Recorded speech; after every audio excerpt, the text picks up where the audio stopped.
Em meados do século XIX, um tipo de moradia começava a se alastrar pelo Rio, os cortiços.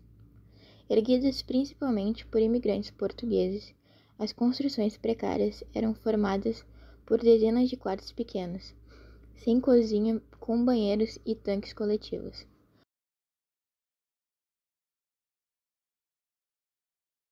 As primeiras favelas do Brasil surgiram no final do século XIX e início do século XX, em decorrência de vários fatores. Um deles foi a política governamental instaurada no Rio de Janeiro, que tinha o intuito de eliminar do centro da cidade as moradias mais precárias. Desse modo, transferiu os cidadãos de baixa renda para as regiões mais afastadas. Portanto, o êxodo rural, que acelerou a urbanização e a industrialização, também teve um papel decisivo no surgimento das primeiras favelas do país. Outro fator foi a abolição da escravatura, de forma que os escravos foram segregados da população branca, os quais permanecem em zonas de risco, ou seja, próximo aos morros, córregos, etc. Contudo, o termo favela surge no contexto da Guerra de Canudos, 1896 a 1897, para se referir ao Arraial de Belo Monte, que existia no Morro da Favela.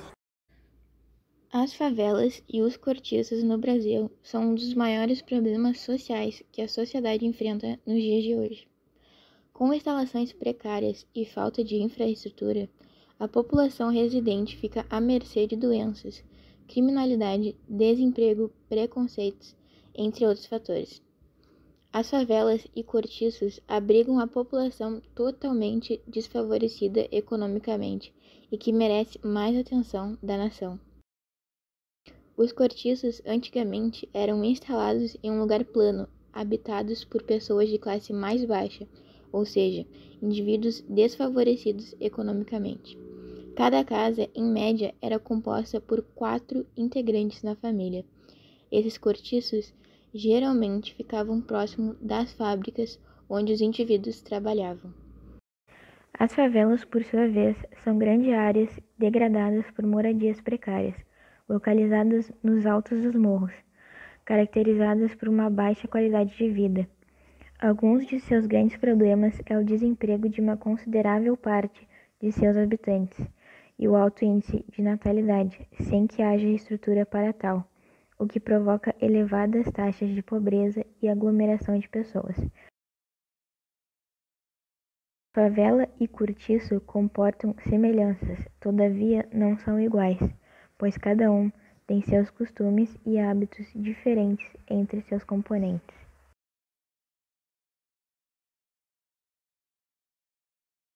A industrialização, mecanização do campo e crescimento vegetativo da população urbana contribuem para a formação das favelas e cortiços. A implantação de sistemas de transporte públicos eficientes e confiáveis, autoestradas ou rodovias interestaduais e conjuntos habitacionais, por exemplo, são investimentos para uma boa infraestrutura urbana que poderiam auxiliar na dissipação das favelas. Não uma dissipação preconceituosa, como forma de higienização das cidades, mas com a melhoria das condições de vida, trabalho e acessibilidade para a população carente desses locais. A favelização é um problema socioeconômico, causado pela estagnação econômica, pelo desemprego, pela falta de planejamento urbano, por desastres naturais e pelas guerras. Ao contrário do que se pensa, a favelização não decorre do excesso populacional, mas do crescimento desordenado das cidades, as quais não são capazes de absorver a população e fornecer-lhe abrigo e renda. Assim, ao migrarem em busca de melhores condições de vida, os habitantes de uma região, geralmente pequenas e médias cidades, não encontram meio de subsistência no espaço urbano e acabam tendo de habitar os territórios que rodeiam a cidade, de forma que fiquem mais próximos aos locais de trabalho. Isso ocorre porque aqueles meios de subsistência, principalmente alimentação e moradia, são muito mais caros nos centros urbanos do que em suas periferias.